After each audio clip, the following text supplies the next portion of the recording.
This is a story of Shangxi that captures the imagination and heart. Let's go back 600 years. A group of adventurous merchants started their humble business here. Their trades and services thrived for centuries to great prominence. Although innovation and courage were driving factors, their business and life principles made the difference. History remembered them as merchants of Shangxi. Today, Shangxi is one of the poorer provinces in China. It is now known for its coal mines and polluted sky.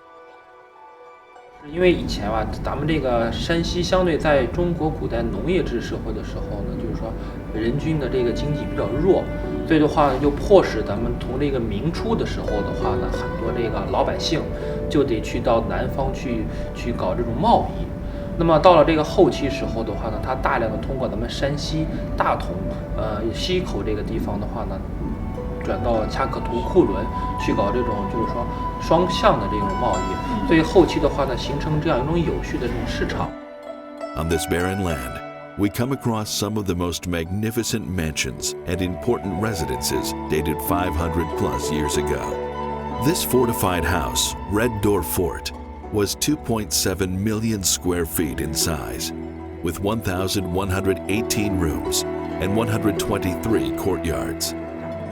The original owner, the Wang family, thrived here for 7 generations. There was a time when 3,000 family members lived here, not counting the helpers. What we now see is just 1/4 the size of the much larger complex. Red Door Fort is one of the architecturally interesting residential compounds. We find over a dozen large mansions around the town of Pingyao, in central part of Shangxi province, where many old residences and temples remain intact. There are early European accounts of Pingyao's vibrancy in Marco Polo's diary. Pingyao was once the financial center, or Wall Street of China. It lasted through 3 dynasties. More than half of all financial establishments in China originated from here. These houses are the remnants of the homes of those successful entrepreneurs in China. Their innovation, hard work, and guiding principles enabled them to build some of the wealthiest generational families and business networks in China. This establishment, Daily Prosperity, provided the very first bank that offered money transfer or the checking system. They later expanded into future trading and investment banking. Banks from Pingyao developed to a vast network of branches. It also provided courier services across the continent of Asia. This network stretched from Russia to India and from Korea to the Middle East.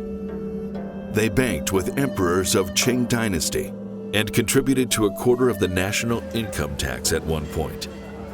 Their vision was global currency and goods exchange. One can say they envisioned the modern-day Alipay and Alibaba just a few hundred years earlier. Many failed, but for those who succeeded, they broke the curse. Wealth does not exceed 3 generations. History tells us it is very rare for families and businesses to thrive and survive for so long, across generations. They outlasted the imperial dynasties. One family stood out. It was the House of Qiao. Centuries before the Qiao family business flourished, their founders sat and followed rules that were not only unconventional, but revolutionary. Moreover, their principles were strikingly similar to Judeo-Christian teachings, as outlined in the Bible. They did not profit through self-interest alone. They focused on righteousness and customer service. Treating their families and employees well were high priorities.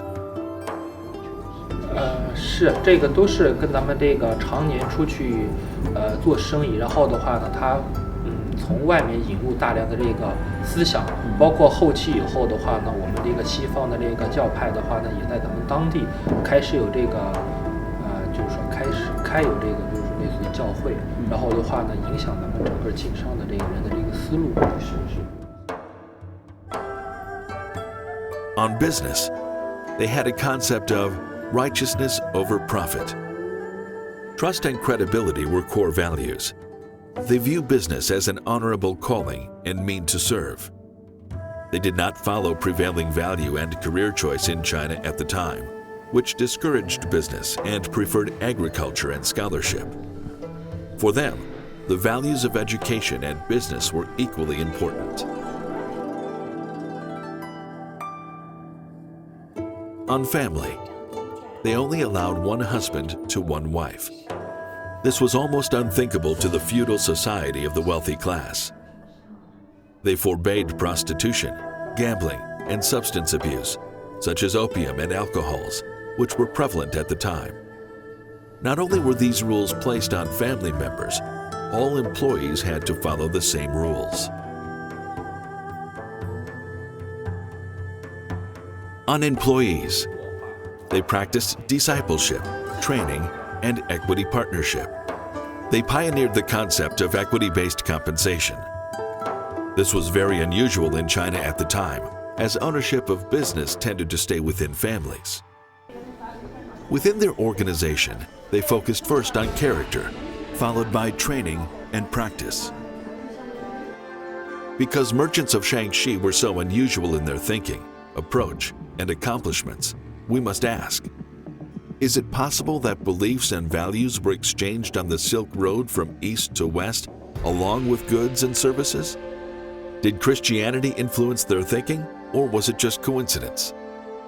We cannot be sure, but we do know that their approach had meaningful, lasting, and far-reaching impact.